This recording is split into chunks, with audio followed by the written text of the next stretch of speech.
Let us see the question. A man of mass 60 kg is standing on the horizontal conveyor belt. When the belt is given an acceleration of 1 meter per second square, the man remains stationary with respect to the moving belt. G की value given है, the net force acting on the man is पूछा गया है.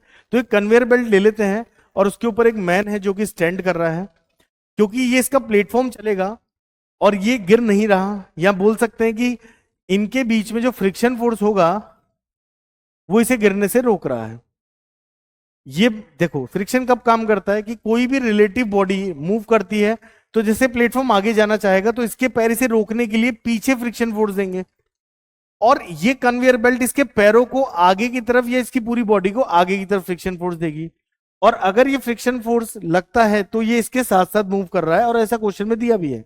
तो what is the maximum value? तो देखिए क्योंकि ये एक के एक्सीलरेशन से चल पा रहा है तो सबसे पहले हम ये देखेंगे कि इसका मास कितना है, 60 केजी.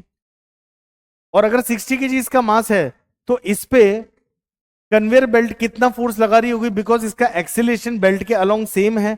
तो एक्सीलरेशन इसका कितना है, 1. तो यहां पर जो फोर्स एक्सपीरियंस करेगा मास इनटू ए, मास इसका 60 केजी है, एक्सीलरेशन 1 है, तो 60 न्यूटन का फोर्स फ्रिक्शन की वजह से एक्सपीरियंस कर रहा है. तो अगर हम बोलें कि इस आदमी पर नेट फोर्स कितना काम कर रहा है, ये हो सकता है फ्रिक्शन फोर्स जो कि बेल्ट के द्वारा इस पे हो, या इन दोनों के बीच के जो फ्रिक्शन फोर्स की वैल्यू हो वो ज्यादा भी हो सकती है. लेकिन बेल्ट्स के साथ बने रहने के लिए मिनिमम कितना फोर्स चाहिए, 60 न्यूटन. तो इतना फ्रिक्शन फोर्स के अंदर आ रहा है इसीलिए इसके साथ चल रहा है.